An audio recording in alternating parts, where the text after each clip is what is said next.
Praise the lord. అందరూ బాగున్నారండి? దేవుని కృపను బట్టి మీరు అందరూ బాగున్నారని ఆశిస్తున్నాను.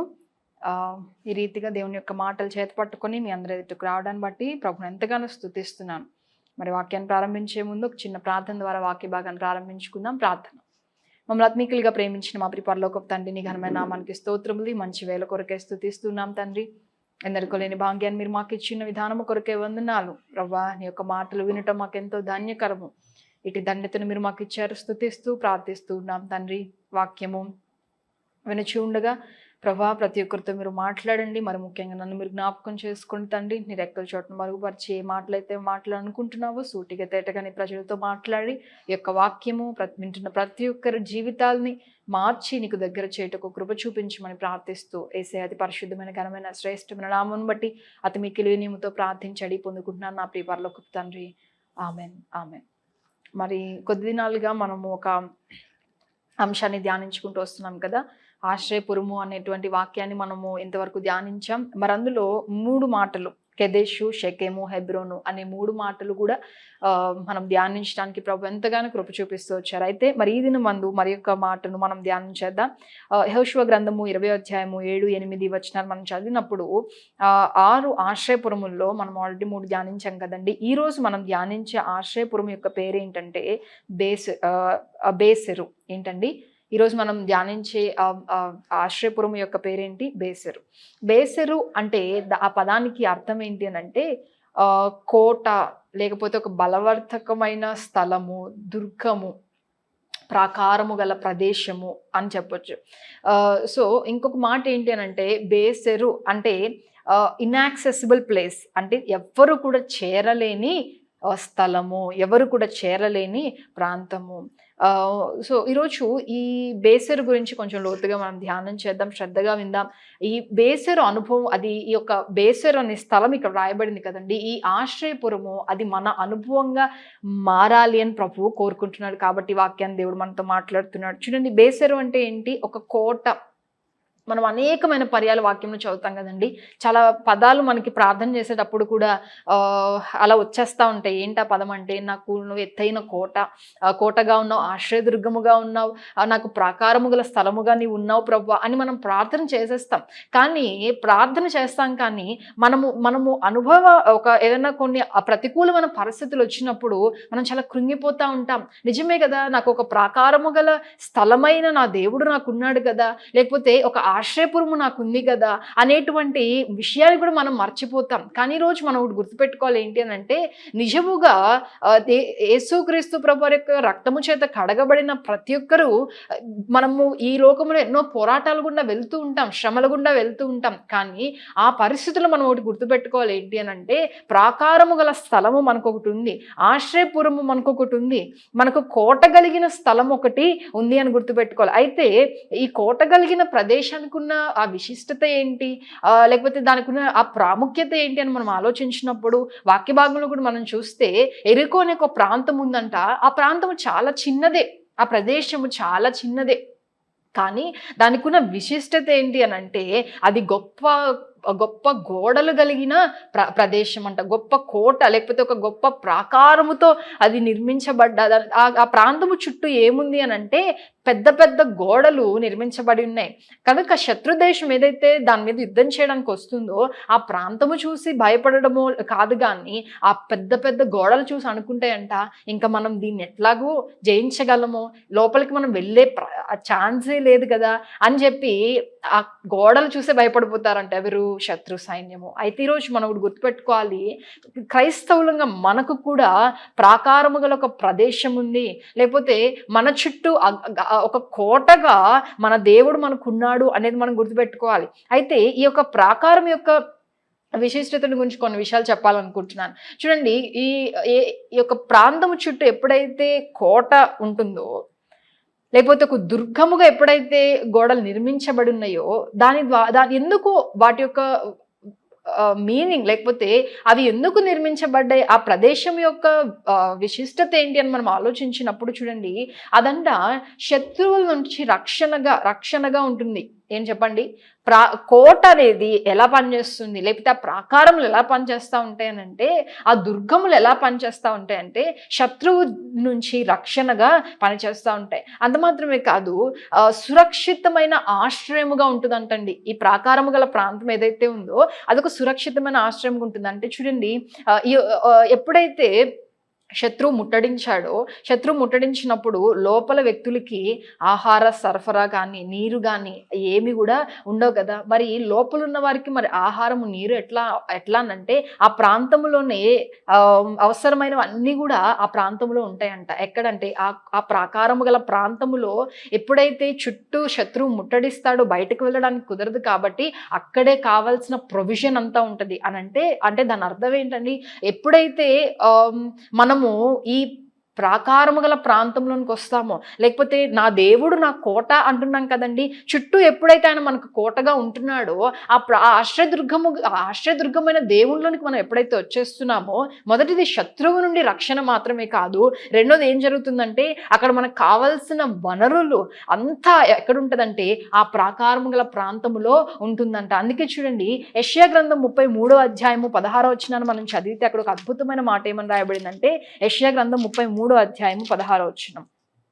యెషయా గ్రంథము 33వ అధ్యాయము 16వ వచనం చదివినప్పుడు, పర్వతములోని శిలలు అతనికి కోటయగును, తప్పక అతనికి ఆహారము దొరుకును, అతని నీళ్లు అతనికి శాశ్వతముగా ఉంటుంది. అంటే ఆ కోటలోనికి ఎప్పుడైతే నువ్వు వస్తావో నీకు కావాల్సిన అవసరతలు అన్నీ కూడా ఏం చేయబడతాయండి? ఆ కోటలో తీర్చబడతాయి అని వాక్యములో రాయబడింది. అంత మాత్రమే కాదు, చూడండి 91వ కీర్తన 16వ వచనం, 91:1లో మనం చదివితే ఏముంది? మహోన్నతుని చాటున ఎవరైతే నివసిస్తారో సర్వశక్తిని నీడని ఏం చేయగలుగుతారు? విశ్రమిస్తారు. అంటే ఎవరైతే ఆయన సన్నిధిలో ఆ కోట కలిగిన ప్రాంతంలో నివసించడానికి ఇష్టపడతారో అక్కడికి వారికి విశ్రాంతి మాత్రమే కాదంట. అదే అధ్యాయంలో 16వ వచనానికి వచ్చేసరికి ఏమన్నా చూడండి, 91వ కీర్తన 16, దీర్ఘాయువు చేత అతన్ని తృప్తిపరచదును, నా రక్షణ అతనికి చూపించదును. అంటే ఈ కోట కలిగిన ఈ ప్రాంతములో ఏముంది అని అంటే మనకంటే దీర్ఘాయువు దొరుకుతుంది. ఎక్కడ? ఈ యొక్క ప్రాకారము కలిగిన ప్రాంతములో, ఈ కోటలో మనకేం దొరుకుతుందండి? మనకు కావాల్సిన వనరులు దొరుకుతున్నాయి. దీర్ఘాయువు మనకి అక్కడ దొరుకుతున్నట్లుగా చూస్తాం. అంత మాత్రమే కాదు, ఈ యొక్క కోట కలిగిన ప్రాంతం యొక్క విశిష్టత లేకపోతే ప్రాముఖ్యత ఇంకేంటి అని అంటే అదొక సైనిక స్థావరంగా పనిచేస్తుందండి. ఏం చేస్తుంది? ఒక అంటే అక్కడ సైనికులు ఏం చేస్తారంటే శిక్షణ పొందుతూ ఉంటారంట. అక్కడ సైనికులు యుద్ధ వ్యూహాల్ని రూపొందిస్తూ ఉంటారు. ఇది మన ఆత్మీయ జీవితానికి ఎట్లా వర్తిస్తుంది అని అంటే చూడండి, ఎవరైతే ఈ ప్రాకారము గల కోటలోనికి వస్తారో అక్కడంట వారికి ఏం జరుగుతుందండి? శిక్షణ దొరుకుతుంది. కాబట్టి వాక్యంలో కూడా మనం చూసినప్పుడు 144వ కీర్తన 1-2 వచనాలు మనం చదివితే అక్కడ దావీదు భక్తుడు అంటాడు కదా, నాకు ఆశ్రయదుర్గముకు యెహోవా సన్నుతింపబడును గాక, ఆయన నా చేతులకు యుద్ధమును నా వ్రేళ్లకు పోరాటమును నేర్పువాడై ఉన్నాడు. ఆయన నాకు కృపానిధి, నా కోట, నా దుర్గము, నన్ను తప్పించువాడు, నా కేడము, నేను ఆయన్ను నేను ఆశ్రయించువాడు అని వాక్యములో రాయబడింది. అంటే దావీదు భక్తుని జీవితంలో చూస్తే ఎన్నో యుద్ధాలు అతని జీవితంలో జరిగించాడు. ఎక్కడ కూడా ఓటమి అనేది అతడు చూడలేదు. ఒక అద్భుతమైన మాట అతని గురించి ఏమని రాయబడింది తెలుసా? 2వ సమూయేలు గ్రంథం 17వ అధ్యాయము 7వ వచనం మనం చదివినప్పుడు, 2వ సమూయేలు గ్రంథం 17వ అధ్యాయము 8వ వచనం చదివితే అక్కడ ఒక మాట రాయబడింది దావీదు గురించి ఏమనంటే, నీ తండ్రి యుద్ధం, 8వ వచనం ఆఖరి లైన్ చదువుతున్నాను చూడండి, నీ తండ్రి యుద్ధమునందు ప్రవీణుడు, అతడు జనులతో కూడా బస చెయ్యడు. అంటే ఎవరితో ఉంటాడు ఇతను దావీదు అని అంటే ఆశ్రయపురములో దేవునితో సహా నివసిస్తూ ఉంటారు. ఈ కోట కలిగిన ప్రాంతములో దేవునితో నివసిస్తూ ఉంటాడు కనుక ఈ పురములో ఎవరు నేర్పిస్తున్నారంట యుద్ధము చేయడం? ఎవరు నేర్పిస్తున్నారు దావీదుకేనంటే ఈ కోట కలిగిన ప్రాంతంలో దేవుడే దావీదుకు యుద్ధాన్ని నేర్పిస్తున్నాడు. మనుషులు అతని గురించి ఏమని సాక్ష్యం ఇస్తున్నారంటే అతడు యుద్ధమునందు ప్రవీణుడు. అంటే ఎంత అద్భుతమైన మాట ఇక్కడ దావీదు గురించి రాయబడుతుంది కదా. ఇప్పుడు మరి దావీదు యుద్ధాలు చేశాడండి, దావీదు అంటే రాజు కదా, యుద్ధాలు చేస్తాడు, మా జీవితంలో యుద్ధాలకి నాకంత సంబంధం లేదండి ఆ పదానికి అని మనం అనుకోవచ్చు. కానీ క్రొత్త నిబంధనకు వచ్చేసరికి పౌలు భక్తుడు కూడా ఏమంటాడు తెలుసా అండి? చూడండి, 2 కొరింథీయులకు రాసిన పత్రిక 10వ అధ్యాయము 10వ అధ్యాయం 3-4 వచనాలు మనం చదువుదాం. 2 కొరింథీయులకు రాసిన పత్రిక 10వ అధ్యాయము 3-4. మేము శరీరధారులమై నడుచుకొనుచున్నాను, శరీర ప్రకారం యుద్ధము చేయము. మా యుద్ధోపకరణములు శరీర సంబంధమైనవి కావు, కానీ దేవుని యొక్క దుర్గములను పడద్రోయ జాలినంత బలము కలవై ఉన్నాయి. పౌలు అంటున్నాడు, మేము కూడా యుద్ధం చేస్తున్నా, అయితే మా యుద్ధము శరీర సంబంధమైన యుద్ధము కాదు. కానీ ఇంకేమంటాడంటే ఎఫెసీయులకు రాసిన పత్రికలో మా యుద్ధము శరీర మనుషులతో కాదు అని చెప్పి, మాది ఆత్మ సంబంధమైన యుద్ధము. అంటే మనము కూడా యుద్ధములో ఉన్నాము అని వాక్యము రాయబడి. నిజమైన క్రైస్తవుడు యుద్ధ భూమిలో ఉంటాడు ఎప్పుడు కూడా. అయితే ఈ భక్తుడైన పౌలు ఏమంటాడంటే, ఈ యుద్ధము గురించి మాట్లాడుతూ, పోరాటమును గురించి మాట్లాడుతూ ఏమంటాడంటే, తిమోతితో అంటాడు, నేను మంచి పోరాటాన్ని పోరాడాను అంటాడు. హల్లెలూయా. ఏమంటాడండి, నేను మంచి పోరాటం పోరాడాను అంటాడు. 1 తిమోతిలకు రాసిన పత్రిక 6:12 అంటాడు, మంచి పోరాటము పోరాడుము, నిత్య జీవము చేపట్టుము అని పౌలు భక్తుడు చెప్తాడు. దీని అర్థం ఏంటి అని అంటే, ఎందుకు ఈ మాటలని చెప్తున్నానంటే, మనం పోరాటంలో ఉన్నాము. మంచి పోరాటం పోరాడాలంటే, యుద్ధములో మనం మంచిగా పోరాడాలంటే దానికి శిక్షణ అవసరమైనది, దానికి కావాల్సిన చూడండి ప్రాక్టీస్ అవసరమైనది. మరి అదంతా ఎక్కడుంది అని అంటే, ఈ కోట కలిగిన ప్రాంతములో, అంటే బేసేర్ అనుభవంలో మనం ఒకటి నేర్చుకోవాలి. ఏంటి అని అంటే, ఆ స్థలములో అంట ఎవరైతే ఆ ఆశ్రయదుర్గమైన దేవుని ఎందుకు వస్తారో, ఆ కోటగా ఉన్న దేవుని లోనికి ఎవరైతే వస్తారో, అక్కడ వాళ్ళకి రక్షణ మాత్రమే కాదంట, అక్కడ వారికి కావాల్సిన వనరులు దొరుకుతున్నాయి, వారికి కావాల్సిన అంతా కూడా అక్కడ దొరుకుతుంది. ఆహారము, నీరు. ఆహారం దేనికి సాదృశ్యం అండి? వాక్యానికి సాదృశ్యం. నీరు పరిశుద్ధాత్మునికి సాదృశ్యం, వాక్యానికి సాదృశ్యంగా మనం చూస్తాం. అలానే అక్కడ మనకి ఏం దొరుకుతుంది? శిక్షణ దొరుకుతుందంట. హల్లెలూయా. అంత మాత్రమే కాదు, ఈ యొక్క ప్రాకారము గల ప్రాంతం దేనికి గుర్తుగా ఉందంటే, శక్తికి గుర్తుగా, శక్తికి చిహ్నంగా. అంటే ఎంత బలమైన ప్రాకారం ఉంటే అంత అంత శక్తి చూపిస్తుంది. అంటే ఈరోజు ఆత్మీయ జీవితంలో కూడా విశ్వాసముతో ఎవరైతే ప్రభులోనికి వస్తున్నారో వారు ఒకటి గుర్తుపెట్టుకోవాలి, వారి చుట్టూ బలమైన కోటగా ప్రభు ఉంటాడు, వారి చుట్టూ ఒక బలమైన దుర్గముగా ప్రభు ఉంటాడు. అంటే ఆపత్కాలంలో నమ్ముకున్నదైన సహాయకుడిగా ఆయన ఉంటాడు. చూడండి, శత్రు సమూహము ముట్టడిస్తూ ఉన్నప్పుడు ఏం చెయ్యాలో అర్థం కాని పరిస్థితిలో మనుషులంగా నాకు ఎవరైనా సహాయం చేసే వ్యక్తి ఉంటే బాగుండు, లేకపోతే నా యొక్క ఈ బాధను చెప్పుకోవడానికి ఎవరైనా ఒక వ్యక్తి ఉంటే బాగుండు, ఈ సమయంలో నాకంటూ సహాయముగా నిలబడే వ్యక్తి ఎవరైనా ఉంటే బాగుండు అని మనిషిగా మనం ఆశిస్తాం కదా. కానీ ఈరోజు ఒక మాట చెప్తాను, ఎవరున్నా ఎవరు లేకపోయినా నిరంతరము మన చుట్టూ అగ్ని ప్రాకారముగా నిలబడగలిగిన దేవుడు మనకు ఉన్నాడు. హల్లెలూయా.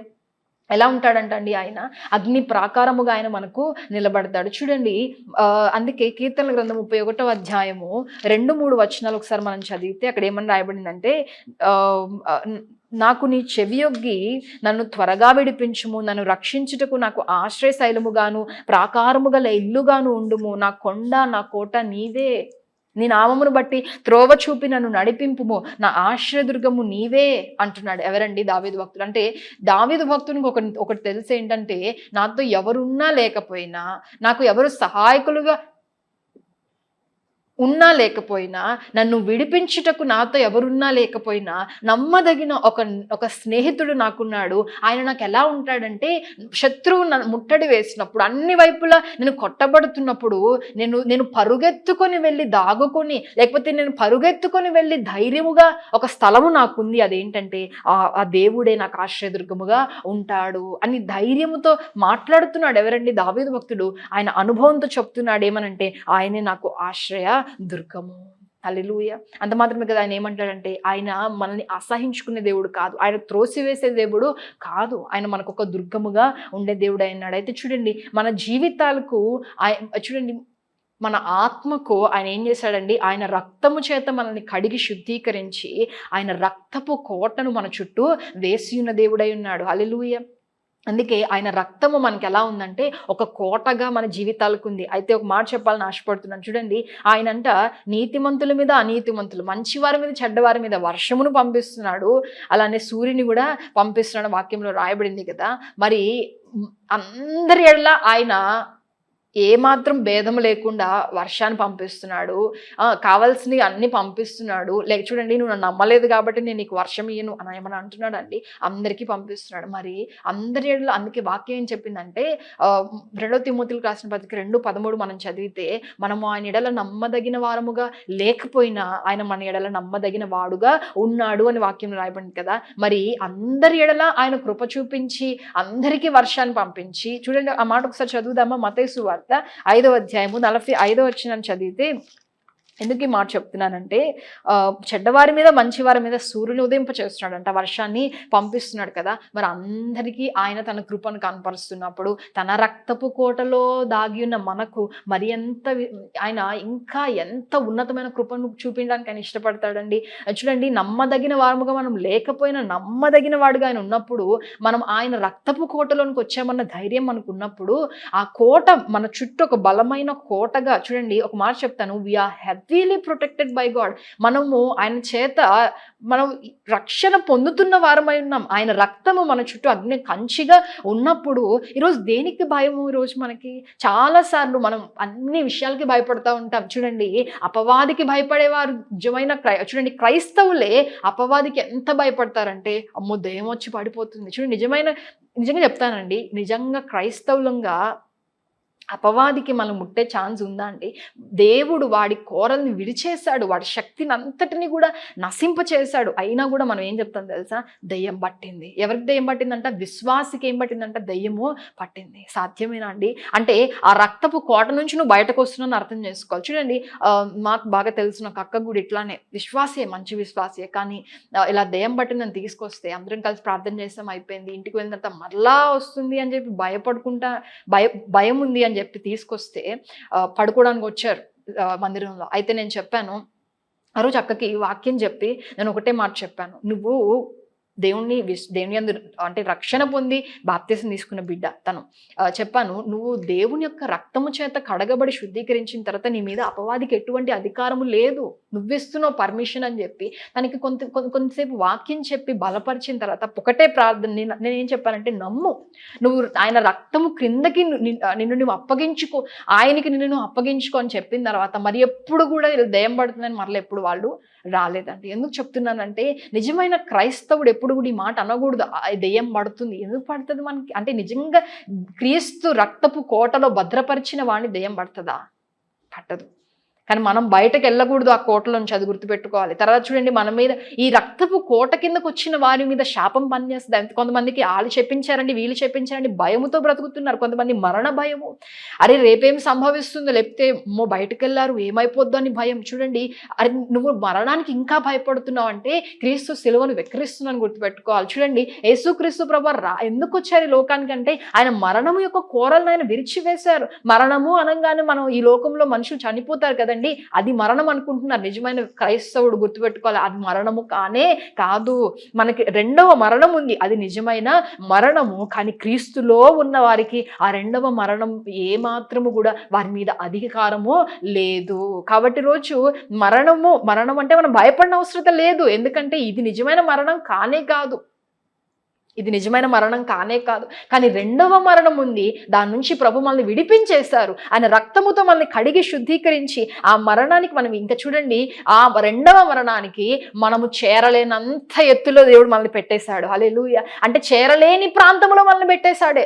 నాకు చెప్పాను కదండి, బేసెరు అంటే ఏంటంటే చేరలేని ప్రదేశము, ఇన్యాక్సెసిబుల్ ప్లేస్. ఎవరైతే యేసుక్రీస్తులోనికి వచ్చేసారో ఇంకా అపవాది ముట్టడానికి లేదు, అపవాదికి ఇంకా నిన్ను చేరలేడు, శాపము నిన్ను చేరలేదు, మరణము నిన్ను చేరలేదు, నిర్జీవమైనవి నిన్ను చేరలేవు. అందుకే వాక్యంలో రాయబడింది కదా, నీ పరిశుద్ధుని నీవు కుళ్ళు పట్టనీయవు అని రాయబడింది. ఈరోజు మన పరిస్థితులు నిర్జీవం అయిపోతున్నాయి, కుళ్ళు పట్టే దానికి వెళ్ళిపోతున్నాయి. అంటే అర్థం ఏంటంటే, మనం ఇంకా రక్తపు కోటలో మనం భద్రపరచబడట్లేదు అని. ఈరోజు ఒకటే మనం చెప్తాను, క్రీస్తు రక్తం అనే కోట కిందకి మనం రాగలిగితే ఏ అపవాదికి, ఎటువంటి శాపానికి, పాపానికి, ఆ కుళ్ళుకు మన మీద అధికారము అవసరము లేదు. చూడండి, కొంతమందికి భయం, భవిష్యత్తు గురించిన భయము. కానీ ఒక మాట చెప్తాను కదా, నీ జీవితాన్ని యేసు చేతుల్లో పెట్టుకుంటే అది సురక్షితంగా ఉంది. అంటే చూడండి, ఆ కోటలోనికి నువ్వు వచ్చినప్పుడు నీ భవిష్యత్తు ఎలా ఉంటుందండి? సురక్షితంగా ఉంటుంది అనే విశ్వాసం మనలో ఉండాలి. ఇదే ప్రదేశం అంటే, ఈ కోట కలిగిన ప్రదేశం ఏంటి అంటే అపవాది చేరలేని ప్రాంతం ఇది. హల్లెలూయా. అపవాది ముట్టలేని ప్రాంతం ఇది. ఈ ఆశ్రయదుర్గంలోనికి నువ్వు వస్తున్నప్పుడు అపవాదిని ఏం చేయలేడు, ముట్ట జాలడు వాడు. చూడండి, ఆయన రెక్కల క్రింద మనల్ని ఆయన ఏం చేశాడు? అరచేతిలో చెక్కుకున్నాడంట. ఆయన రెక్కల క్రింద మనకి ఏం కలుగుతుంది? ఆశ్రయము కలుగుతుంది. హల్లెలూయా. అందుకే చూడండి, 91వ కీర్తన గ్రంథము 91వ అధ్యాయము 4వ వచనాన్ని మనం చదివినప్పుడు, కీర్తన గ్రంథం 91:4లో ఆయన తన రెక్కలతో నిన్ను కప్పును, ఆయన రెక్కల క్రింద నీకు ఆశ్రయము కలుగును, ఆయన సత్యము కేడెమును డాలునై ఉన్నది. ఈరోజు మనకు ఒక ధైర్యం ఏంటి అని అంటే, నేను ఆయన రెక్కల క్రిందకు వచ్చాను, నేను ఆయన లోనికి వచ్చాను. అందుకే వాక్యం ఏం చెప్తుందంటే, ఎవరైతే ఆయనతో ఉంటారో, ఎవరిలో అయితే ఆయన ఉంటాడో వారు బహుగా ఫలిస్తారు. చూడండి, ఎవడు నా యందు నిలిచి ఉంటాడో, నేను ఎవని యందు నిలిచి ఉంటానో వాడు బహుగా ఫలిస్తాడు అని. ఎవరైతే ఆయన రెక్కల క్రిందకు వస్తారో, ఎవరిలో అయితే పరిశుద్ధాత్ముడు నివసిస్తూ ఉంటారో వారి జీవితాలు ఫలభరితంగా ఉంటాయి. వారి జీవితాలు ప్రభువుని ఘనపరిచేవిగా, ప్రభువుని మహిమపరిచేవిగా ఉంటాయి. అంటే ఈరోజు ఆశ్రయపురములోనికి వచ్చినప్పుడు ఇంకొక అనుభవం ఏంటి అని అంటే, ఫలించే అనుభవంలోనికి మనము రాగలుగుతాం. హల్లెలూయా. చూడండి, హన్నా అనే ఒక భక్తురాలు, ఆమె కృంగిపోతుంది, అవమానం గుండా వెళ్తుంటే ఆమంటది కదా, నేను ఒక ఆశ్రయపురంలోనికి వచ్చాను, నా అవమానపు పరిస్థితిలో నేను ఒక ఆశ్రయదుర్గము దగ్గరికి వచ్చాను. చూడండి, 1 సమూయేలు గ్రంథము 2వ అధ్యాయము 2 వచనాన్ని మనం చదువుదాం. 1 సమూయేలు 2వ అధ్యాయము 2. యెహోవా వంటి పరిశుద్ధ దేవుడు ఒక్కడునూ లేడు, నీవు తప్ప మరి ఏ దేవుడును లేడు, మన దేవుని వంటి ఆశ్రయదుర్గం ఏది కూడా లేదు. చూడండి, మన జీవితంలో కొన్ని కాలాలని మనం నిర్ణయించుకోలేమండి. అంటే మనం చూస్ చేసుకోలేము. కానీ అంటే చూడండి, ఇప్పుడు యోబు జీవితంలో ఇలా జరగాలని యోబు అనుకున్నాడా? లేకపోతే అలాంటి ఒక పరిస్థితులకు వెళ్తానని యోబు అనుకున్నాడా? కానీ అనుకోలేదు. అలాంటి ఒక సీజన్లోనికి నెట్టివేయబడినప్పుడు మన జీవితంలో కూడా ఎలాంటి పరిస్థితులు గుండా ఎదుర్కోవాలి అనేది మన చేతుల్లో లేదు. అవి జీవితంలో ఏదో ఒక పరిస్థితి మనకి అనుమతించబడతా ఉన్నప్పుడు నువ్వు నిలబడతావా, దేవుని విడిచిపెడతావా అనేది నీ చేతిలో ఆధారపడింది. ఆశ్రయదుర్గంలోనికి వస్తావా, ఆశ్రయదుర్గంలోనికి వచ్చి ఆయన ఆశ్రయించి ఆ కోట కలిగిన స్థలంలోనికి వచ్చి నివసించి నువ్వు ధైర్యముగా పరిస్థితిని ఎదుర్కొంటావా, లేకపోతే గివప్ చేసేసి నాకు ఈ దేవుడు వద్దు అని చెప్పి వెనుదిరుగుతావా, అది మన చేతుల్లో ఉందండి. కాబట్టి యోబు జీవితంలో చూసినా, లేకపోతే హన్నా ఆమె జీవితంలో అంత కఠినమైన అవమానములు ఎక్కడికి వచ్చిందండి? ఆశ్రయదుర్గం అనే దేవుని యొద్దకు వచ్చింది. కోట కలిగిన ప్రాంతంలోనికి ఆమె వచ్చినప్పుడు ఆమె అవమానాన్ని దేవుడు రెట్టింపు ఘనతకు పాత్రురాలిగా ఆమెను మార్చాడు. అంటే ఒక మాట చెప్తాను, రన్ టు జీసస్. యేసు దగ్గరికి పరిగెత్తు. ఆ ప్రాకారము గల కోట కలిగిన దేవుని యొద్దకు నువ్వు పరిగెట్టగలిగితే ఆయన ఖచ్చితంగా మనకు సహాయం చేసే దేవుడై ఉన్నాడు. యోబు జీవితంలో కూడా ఎంతో అవమానములో అతడు దేవుని విడిచిపెట్టలేదు, కానీ దేవునితో ఉండడానికి ఇష్టపడ్డాడు. ఎలీషా జీవితంలో కూడా చుట్టూ చూడండి, శత్రు సైన్యం అంట, గొప్ప సైన్యం. ఏమని రాయబడిందంటే, అతడు దోతాన్లో ఉన్నాడని తెలుసుకొని గొప్ప సైన్యాన్ని పంపించాడంట రాజు, తీసుకొని రండి ఎలీషానని చెప్పి. కానీ వేకువనే లేచి చూసినప్పుడు అతని యొక్క సేవకుడు చూసంట భయపడిపోయి ఇంకా మా పరిస్థితి అయిపోయింది అని అనుకుంటుంటే, అప్పుడు ఎలీషా ప్రార్థన చేశాడు, వీడి కనులు తెరువు ప్రభు అని ప్రార్థన చేస్తే అక్కడ ఏమని రాయబడింది తెలుసా అండి? 2 రాజులు 6:16 వచ్చిన మనం చదివితే అద్భుతమైన మాట ఏమని రాయబడింది తెలుసా? ఎలీషా చుట్టూను పర్వతం అంట. పర్వతం ఎలా ఉందంట అండి? అగ్ని రథాలు, అగ్ని గుర్రాలుగా పర్వతంగా ఎలీషా చుట్టూ ఉండడం ఆ సేవకుడు చూశాడు. హల్లెలూయా. అంటే ఈరోజు ఎవరైతే యేసుక్రీస్తు రక్తపు కోట కిందకు వస్తున్నారో వారి చుట్టూ ఎవరుంటారండి? దేవదూతల కావలి ఉంచుతాడంట. అగ్ని రథాలు, అగ్ని గుర్రాలు ఎవరికి? తన సేవకునికి దేవుడు కాపాడుటకు తన సేవకునికి ఉంచాడు. ఈరోజు మనకి ఎంత భయం అంటే ప్రతి విషయం, నేను భయం రాదు అని చెప్పనండి, కానీ ఆ భయం వచ్చినప్పుడు ఆ భయం మనం కృంగజేయడానికి వీల్లేదు. ఆ భయము మనల్ని మన జీవితాల్ని పాడు చేయడానికి వీల్లేదు. మనకు ఒక దేవుడు ఉన్నాడు. నేను పరుగెత్తి దాగుకొనగలిగిన, నాకు చోటైన దేవుడు నాకున్నాడు. ఆశ్రయదుర్గమైన దేవుడు నాకున్నాడు. ప్రాకారము కలిగిన దేవుడు నాకు, అంటే నా చుట్టూ ప్రాకారముగా నిలబడగలిగిన దేవుడు నాకున్నాడనే ధైర్యం వచ్చినప్పుడు భయములు ఎక్కడికి పరిగెడతావు? నువ్వు ఆ ప్రాకారము గల ప్రాంతానికి నువ్వు పరిగెట్టగలుగుతావు. మరొకసారి చెప్తాను కదా, ఈ ప్రాకారము గల ప్రాంతం అపవాది చేరలేని చోటు, ఈ ప్రాకారము గల ప్రాంతము అపవాది ముట్టలేని చోటై ఉన్నది. హల్లెలూయా. అలానే మనం నిర్గమకాండం 14:19-21 వచనాలు చదివితే అక్కడ సాక్షాత్తు దేవుడే అంట ఏం పెట్టాడండి, ఇశ్రాయేల్ ప్రజలకి పగలు మేఘస్తంభం, రాత్రి అగ్నిస్తంభముగా ఉండంట. ఎప్పుడైతే ఇశ్రాయేల్ ప్రజలు నడుస్తున్నారో, ఇశ్రాయేల్ ప్రజలకి శత్రువుకి మధ్యలో ఒక ఆయన మేఘస్తంభాన్ని పెట్టినప్పుడు అద్భుతమైన మాట అక్కడ ఏమనుందో తెలుసా అండి, ఆ శత్రువు అంట వీరిని సమీపించలేదు అని రాయబడింది. హల్లెలూయా. 14:20 చదివితే అది ఐగుప్తీల సేనకు ఇశ్రాయేల్ సేనకు నడుము ప్రవేశించెను, అది మేఘము గనుక వారికి చీకటి కలిగింది. ఎవరికి చీకటి కలిగిందండి? శత్రువుకేమో చీకటి కలుగుతుందంట, కానీ ఇశ్రాయేల్ ప్రజలకు మాత్రం ఏం కలుగుతుంది? అది వెలుగిచ్చేదిగా ఉంది గనక ఆ రాత్రి అంతయు ఇశ్రాయేలీల సేన ఐగుప్తీల సేన ఇశ్రాయేలీలను ఏం చేయలేదు, సమీపించలేదు. హల్లెలూయా. అంటే దేవుడు ఒక ప్రాకారముగా నీకు నిలబడినప్పుడు శత్రువు నిన్ను సమీపించలేదు. బేసర్ అనుభవంలో మనం నేర్చుకుంటున్నాం కదా, శత్రువు ఏం చేయలేదంటే మనల్ని సమీపించలేదు. అంత గొప్ప దేవుణ్ణి మనం కలిగి ఉన్నాం కదా. ఎలా ఉన్నాడండి ఆయన? ఆ మేఘాన్ని ఆ ఇశ్రాయేల్ ప్రజల నుంచి ఆయన తీసివేయకుండా, అందుకే మోషే భక్తుడు ఒక అద్భుతమైన ప్రార్థన ఏమంటాడు తెలుసా అండి? 90వ కీర్తనలో మనం చదివితే 90వ కీర్తన 1 మనం చదివితే మోషే భక్తుడు ఏమని ప్రార్థన చేస్తాడంటే, ప్రభువా తరతరముల నుండి మాకు నివాస స్థలము నీవే, మాకు నివాస స్థలము నీవే. అంటే మేము నివసించాలన్నా మాకు సురక్షితమైన ప్రదేశము నీవే. అపవాది ముట్టలేని, అపవాది సమీపించలేని ప్రాంతం ఏదైనా ఉంది అంటే అది మాకు నీవేనయ్యా. ఈరోజు మనకి స్ట్రెస్ ఎక్కువ కదండి. మనం వెళ్తున్న పరిస్థితుల్లో మనకి ఎంత స్ట్రెస్ అంటే, కానీ ఆ యొక్క స్థితిలో ఎవరిని నమ్ముతున్నావు? ఎక్కడికి నువ్వు పరిగెడుతున్నావు? దావీదు భక్తుడు అంటాడు కదా, నా దాగుచోటు నీవేనయ్యా. శత్రువు నన్ను వెంటాడుతున్నప్పుడు, అన్ని వైపుల శత్రువు చేత నేను ముట్టడించబడినప్పుడు నేను నమ్ముకొనదగిన సహాయకుడు, నా ఆశ్రయదుర్గము నీవేనయ్యా.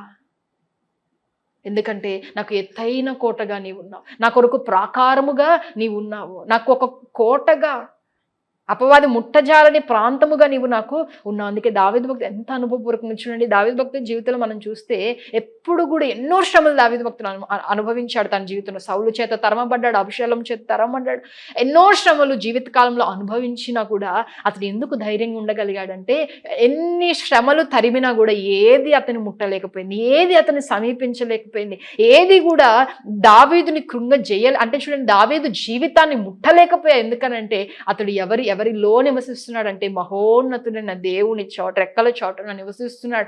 ఎవరి దగ్గర నివసిస్తున్నాడంటే కోటగా ఉండగలిగిన నమ్మదగిన దేవునిలో అతను నివసిస్తూ ఉన్నాడు. ఈరోజు ఎవరిని నమ్ముకున్నావు నీవు?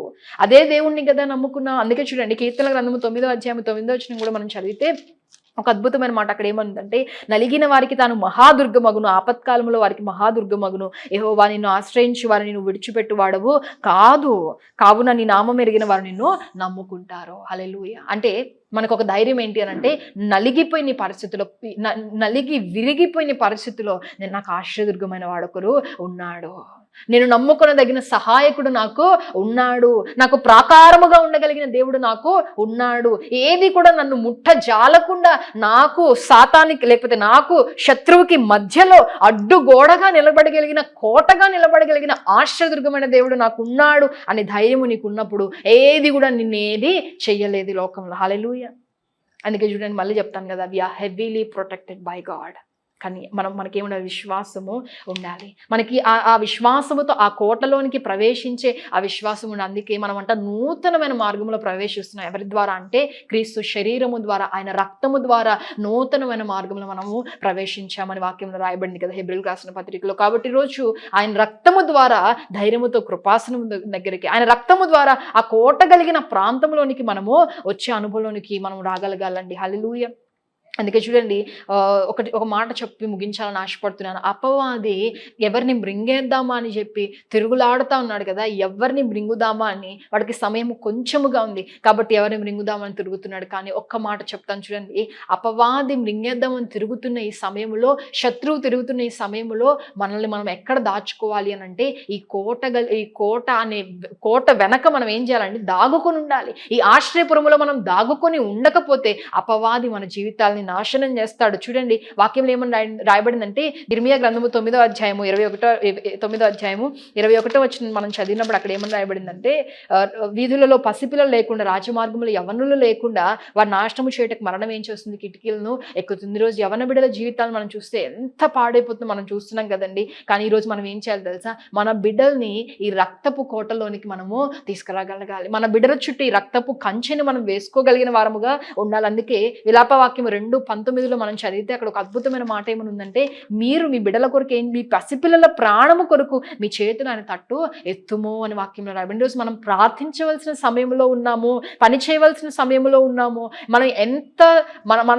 మన శక్తి ఏది కూడా వృధా కాకుండా ప్రభు సన్నిధిలో ప్రార్థన చేసి మనము చేయగలిగిన పని మనం చేయవలసిన సమయంలో ఉన్నాము, ప్రార్థించవలసిన సమయంలో మనం ఉన్నాం. ఎందుకంటే ఏం చేస్తున్నాడంటే అపవాది మృంగేద్దామని తిరుగుతుంటే మన బిడ్డల్ని రక్తపు కోటలోనికి భద్రపరచవలసిన బాధ్యత మన మీద ఉంది. ఇప్పుడు మన బిడ్డల్ని చుట్టూ రక్తపు కంచె వేసుకోవాల్సిన బాధ్యత మనకు ఉంది. మన కుటుంబాన్ని ఈ రక్తపు కోటలో దాచుకోవాల్సిన బాధ్యత మనకి ఉంది. చూడండి అపవాది దేని మీద దెబ్బ కొడుతున్నాడు తెలుసండి, వివాహాల మీద, బంధాల మీద, సంఘము మీద అపవాది దాడి చేస్తున్నప్పుడు మన వంతు మనం ఏం చేయాలండి, మనము ఆ రక్తపు కోటలోనికి ప్రజలను చేర్చే వారముగా మనం ఏం చేయాలి, ఉండాలి. ఎందుకనంటే చూడండి marriage is a foundational institution అని రాయబడింది. దేనికి? సొసైటీకి. అంటే ఈ యొక్క సమాజానికి వివాహం ఏంటంటండి, వివాహం ఏంటి, ఈ పునాదిగా ఉంది. కానీ అపవాది దేని మీద కొడుతున్నాడు, దాని మీదే కొడుతున్నాడు.